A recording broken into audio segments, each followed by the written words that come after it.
एक नया शादीशुदा कपल जब एक फ्लैट में रहने के लिए जाता है, तब उसकी वाइफ के साथ कुछ हॉरर इंसिडेंट्स होने लगते हैं। उस घर की चीजें अपने आप ही हिलने लगती है और रात के वक्त उन्हें वहां पर किसी आत्मा के होने का एहसास होता है। तो आखिर क्या है उस फ्लैट नंबर 609 के पीछे का राज?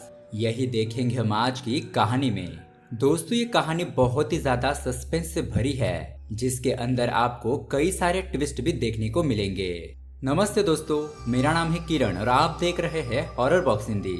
दोस्तों, अगर आपको ऐसे ही हॉरर मूवीज देखना पसंद है तो प्लीज हमारे चैनल को सब्सक्राइब जरूर कीजिए, क्योंकि हम आपके लिए ऐसे ही वीडियोस लाते रहते हैं। तो चलिए बिना किसी देरी के शुरू करते हैं आज की कहानी। कहानी की शुरुआत होती है एक कपल से, जिनका नाम है आर्को और शायंतनी। हाल ही में इनकी नई शादी हुई थी और अब ये रहने के लिए एक नया घर ढूंढ रहे थे। नया घर ढूंढते हुए इन्हें लगभग एक हफ्ता हो चुका था। वो दोनों अलग अलग फ्लैट को एक्सप्लोर कर रहे थे, लेकिन उन्हें पसंदीदा घर नहीं मिल रहा था। अब दोस्तों, उसके बाद हम उनके ब्रोकर से मिलते हैं, जिसका नाम है पप्पू। पप्पू उन्हें बताता है कि उसे शहर से थोड़ी सी दूरी पर एक शानदार प्रॉपर्टी मिली है, जो कि उन्हें बहुत ज्यादा पसंद आएगी। अब ये लोग उस अपार्टमेंट को देखने के लिए आ जाते हैं, जहां पर उन्हें फ्लैट नंबर 609 बहुत ही ज्यादा पसंद आता है। दोस्तों, इस फ्लैट की लोकेशन सिटी से थोड़ी दूर थी, लेकिन आर्को और शायंतनी को ऐसी ही लोकेशन पसंद थी और ये घर भी बड़ा था और उन्हें कम रेट पर मिल रहा था। इसीलिए ये दोनों तय करते हैं कि वो इस घर को खरीद लेंगे और अगले हफ्ते ही यहाँ पर शिफ्ट हो जाएंगे। तभी उस घर को देखते वक्त शायंतनी एक रूम को नोटिस करती है, जिसका दरवाजा खुल नहीं रहा था। पप्पू उन्हें बताता है कि इस रूम में घर के पुराने मालिक का कुछ सामान पड़ा है और ओनर ने ही इस रूम को खोलने से मना किया है। खैर, अब उसके बाद हम देखते हैं कि वो दोनों जल्दी इस अपार्टमेंट में शिफ्ट हो जाते हैं और यहाँ पर अपना सामान वगैरह सेट करने लगते हैं। अब ये उनके सपनों का घर बन चुका था और यहाँ पर आकर वो दोनों बहुत ज्यादा खुश भी थे। लेकिन दोस्तों, इसी बीच इस घर में कुछ अजीब सी चीजें होने लगती है, जैसे कि दीवार पर से तस्वीरों का गिरना, शोपीस का अपने आप ही हिलना, वगैरह वगैरह। अब शायंतनी को भी ये बातें अजीब लग रही थी, क्योंकि उसके हिसाब से घर में शीशे का टूटना अपशगुन माना जाता है। उसके बाद आर्को भी इस घर में आकर बहुत ज्यादा स्ट्रेस में रहने लगा था और अब तो वो चीजें वगैरह भी भूलने लगा था, जैसे कि घर की चाबियां भूलना, अपना वॉलेट घर पर ही भूल जाना और तो और वो अपना बैंक अकाउंट भी ओपन करना भूल गया था।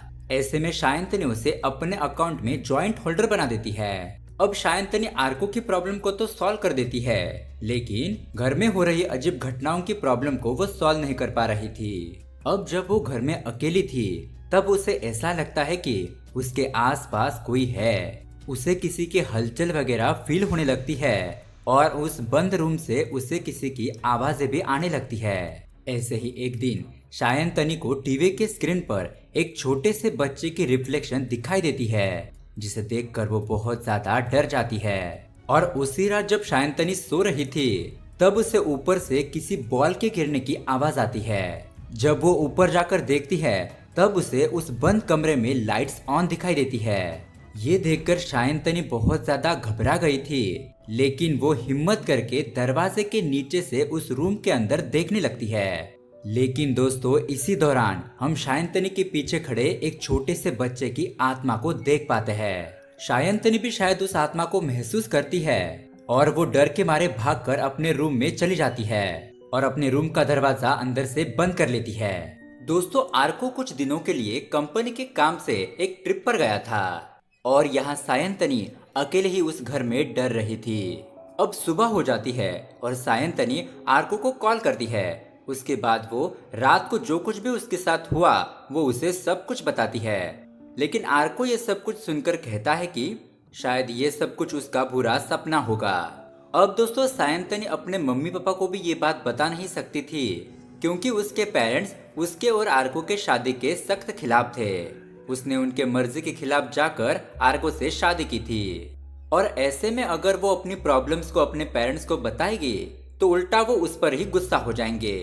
अब दोस्तों, उसके बाद सायंतनी ये नोटिस करती है कि बिल्डिंग के बाकी के लोग यहाँ किसी भूतिया घटना के बारे में बातचीत नहीं करते थे, लेकिन उनके चेहरों को देखकर ऐसा लगता था कि ये फ्लैट हॉन्टेड है, क्योंकि सायंतनी की कामवाली शाम के 6 बजने के बाद 1 मिनट भी उस फ्लैट में नहीं रुकती थी।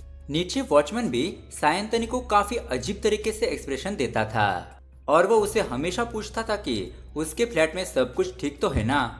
अब उसके बाद सायंतनी अपने सामने वाले फ्लैट में रहने वाली एक बूढ़ी औरत से बातचीत करने के लिए जाती है, जहाँ पर वो उससे पूछती है कि क्या उससे पहले इस फ्लैट में कोई रहता था।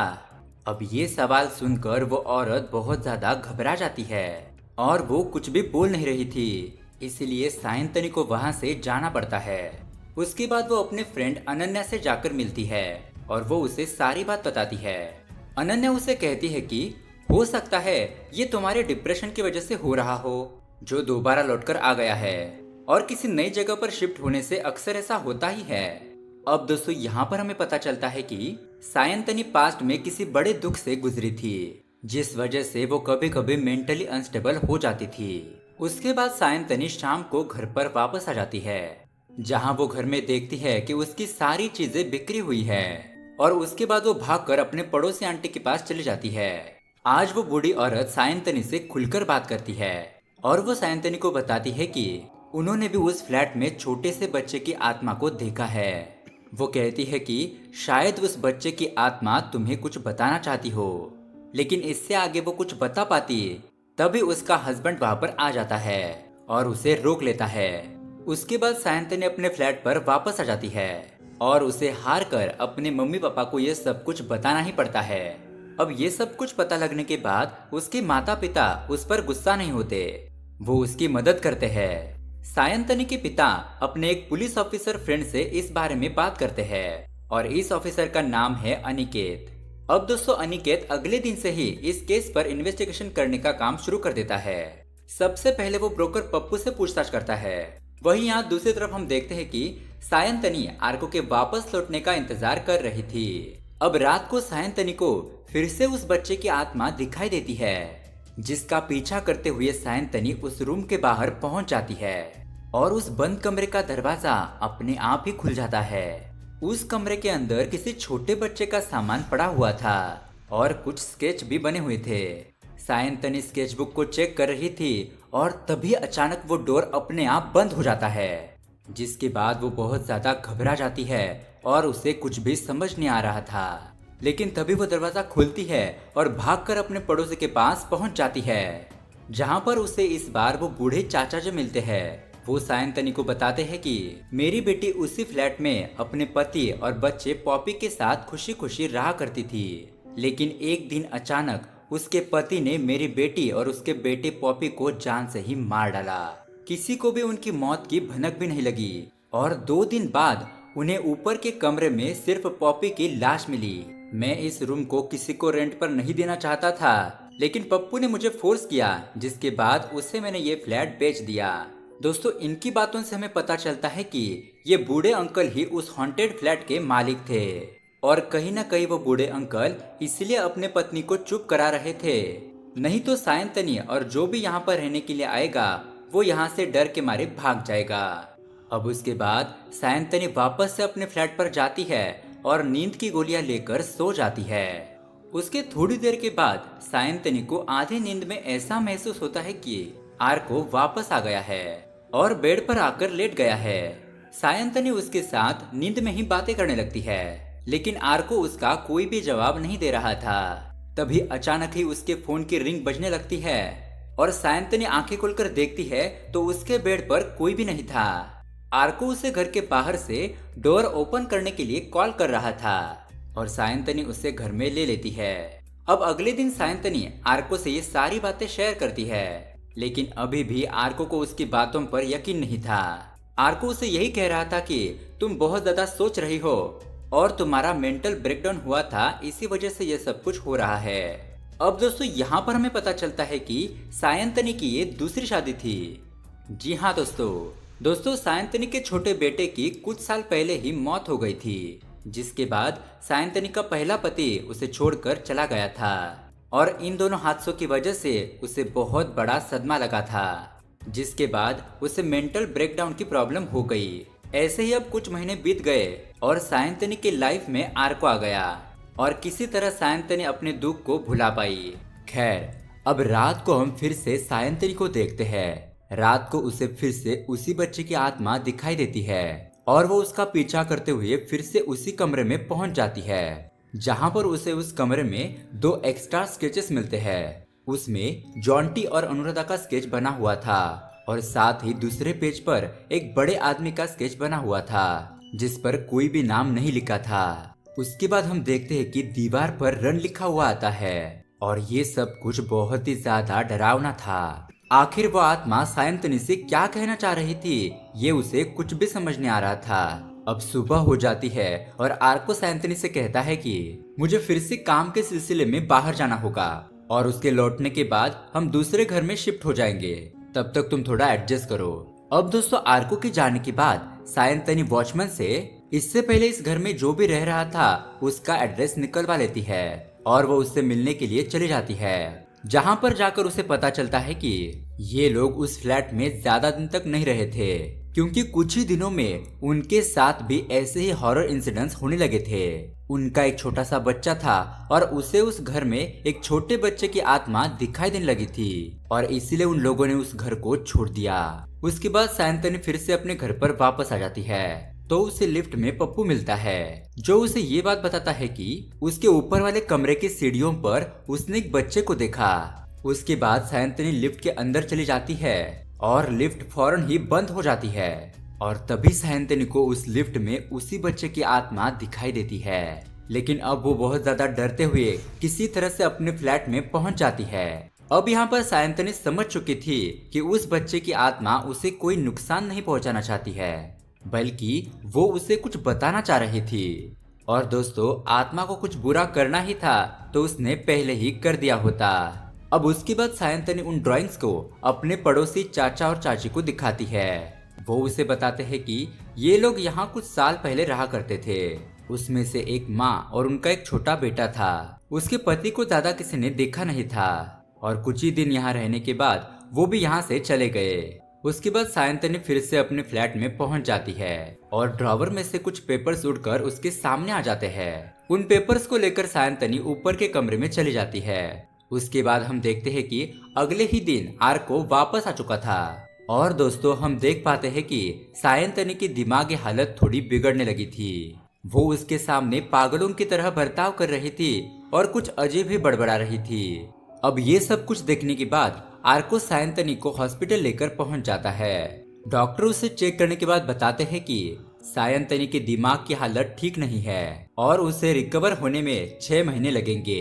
अब दोस्तों, उसके बाद हम देखते हैं कि आर्को एकदम मस्त बिंदास तरीके से कहीं पर जा रहा था। ऐसा लग रहा था कि उसे सायंतनी की कोई फिक्र ही नहीं है। अब दोस्तों, आर्को एक घर में एंटर करता है और हैरान कर देने वाली बात ये थी कि ये उसकी दोस्त अनन्या का घर था। यहाँ पर आने के बाद ये दोनों पैसों के बारे में बात करने लगते हैं। अनन्या अपना हिस्सा मांग रही थी और दोस्तों, अब आता है कहानी में बहुत बड़ा ट्विस्ट। दरअसल दोस्तों, आर्को जैसा दिखता है वो वैसा है नहीं।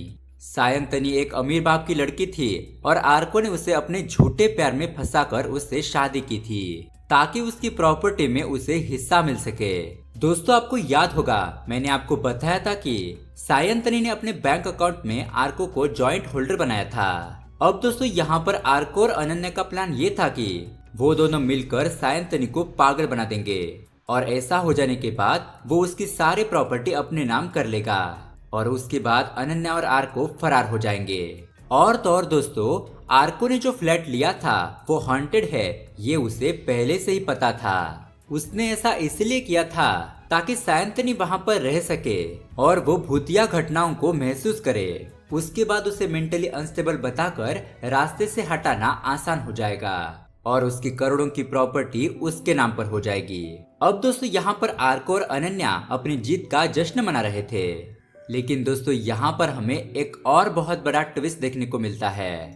जी हाँ दोस्तों, यहाँ पर हम देखते हैं कि पुलिस ऑफिसर अनिकेत ने आर्को के बारे में काफी सारी रिसर्च कर ली थी। उसने उस हॉन्टेड फ्लैट की हिस्ट्री भी निकाल ली थी, जहाँ पर उसे पता चलता है कि 2001, 2005 और 2008 में ऐसे ही सिमिलर मेंटली अनस्टेबल केस पाए गए थे, जहां पर एक आदमी औरतों का सारा पैसा लूटकर फरार हो गया था। और ये सब कुछ देखकर ऑफिसर अनिकेत को यकीन हो जाता है कि वो आदमी और कोई नहीं बल्कि आर्को ही है, क्योंकि दोस्तों आर्को का बैकग्राउंड भी कुछ वैसा ही था। बचपन में उसकी माँ उन्हें छोड़कर चली गई थी और उसके पिता ने खुदकुशी कर ली थी। उसके बाद आर्को को अपने चाचा चाची के घर पर रहना पड़ा और वहां पर उसने बहुत गरीबी देखी और अब वो बड़ा होकर ऐसे ही कमजोर दिल वाली औरतों को अपना शिकार बनाता था। लेकिन अब तक ऑफिसर अनिकेत के पास आर्को के खिलाफ कोई ठोस सबूत नहीं थे, इसलिए वो उसे गिरफ्तार नहीं कर सकते थे, लेकिन वो उस पर नजर रख रहे थे।